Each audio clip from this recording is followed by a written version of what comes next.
মুস্তাফিজুর রহমানকে বাদ দিয়ে বাংলাদেশের টি-20 বিশ্বকাপের স্কোয়াড কখনো সম্ভব? আইসিসির 3টি নিয়ম সামনে এসছে। প্রথম নিয়ম, মুস্তাফিজুর রহমানকে বাদ দিয়ে বাংলাদেশের টি-20 বিশ্বকাপের স্কোয়াড গঠন করতে হবে। নিয়ম 2, বাংলাদেশের কোনো দর্শক বাংলাদেশের জার্সি এবং বাংলাদেশের পতাকা নিয়ে কোথাও ঘোরাফেরা করতে পারবে না।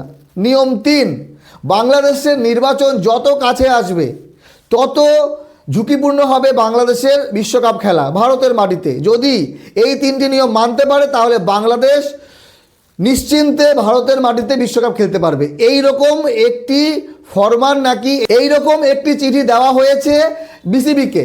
বাংলাদেশের ক্রীড়া উপদেষ্টা আসিফ নজরুলের একটি আমি ইন্টারভিউ দেখলাম, জাস্ট দেখে আমার চোখ বড় হয়ে গেছে, কান তো খারাপ হবেই। মুস্তাফিজুর রহমানকে বাদ দেওয়ার কথা বলা হচ্ছে। দেখেন মুস্তাফিজুর রহমানের কি দোষ? প্রশ্ন ছিল কি, বাংলাদেশ ভারতে যদি সুরক্ষিত না থাকে তাহলে শ্রীলঙ্কায় সুরক্ষার সাথে খেলতে পারবে। তো বাংলাদেশের ম্যাচগুলো শ্রীলঙ্কায় হওয়ার কথা ছিল। মাঝে খবর আসলো যে না, কলকাতা এবং দিল্লির যে ম্যাচগুলো হওয়ার কথা সেগুলো সরিয়ে চেন্নাই বা কেরালাতে নিয়ে যাবে।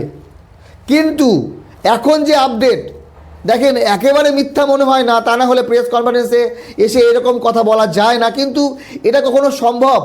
যদি অস্ট্রেলিয়াকে বলা হয় যে ট্রাভিস হেডকে বাদ দিয়ে স্কোয়াড গঠন করো, যদি ইন্ডিয়াকে বলে জাসপ্রীত বুমরাকে বাদ দিয়ে, যদি পাকিস্তানকে বলে শাহিন শাহ আফ্রিদিকে বাদ দিয়ে, যদি আফগানিস্তানকে বলে রাশিদ খানকে বাদ দিয়ে, তাহলে কি সম্ভব? মানে আইসিসি কি বোঝাতে চাইছে? ভারতে কি বাংলাদেশের খেলা খুবই ঝুঁকিপূর্ণ? ভারতবর্ষের সুরক্ষা ব্যবস্থা নিয়ে কোনো প্রশ্নচিহ্ন আছে? ভারতবর্ষের সুরক্ষা ব্যবস্থা এইরকম দুর্বল? আমার মনে হয় আইসিসি আমাদের দেশ ভারতের নাম বদনাম করার চেষ্টা করছে। এইরকমটা হতে পারে না। আমাদের দেশ এতটা সুরক্ষিত যে সেখানে বাংলাদেশের দর্শকরা জার্সি পরে ঝান্ডা নিয়ে ঘুরবে আর ঝামেলা হয়ে যাবে। এতটাই ঝুঁকিপূর্ণ দেশ আমাদের ভারতবর্ষ বাংলাদেশের জন্য? সেটা আপনারা কমেন্ট করে জানাবেন। আর আইসিসি এই যে 3টি কথা বলেছে, প্রথম কথায় তো বাংলাদেশ বিশ্বকাপ খেলবে না। মুস্তাফিজুর রহমানকে বাদ দিয়ে বিশ্বকাপ দল গঠন করো, বিসিবি কখনো করবে? বাংলাদেশের জনগণ কখনো সায় দেবে? বাংলাদেশের সরকার কখনো মুস্তাফিজুর রহমানকে বিনা কারণে বাদ দিয়ে দেবে? এই রকমটা কি হতে পারে? সেটা আপনারা কমেন্ট করে জানাবেন। বাকি আমার বেশি কিছু বলার নেই।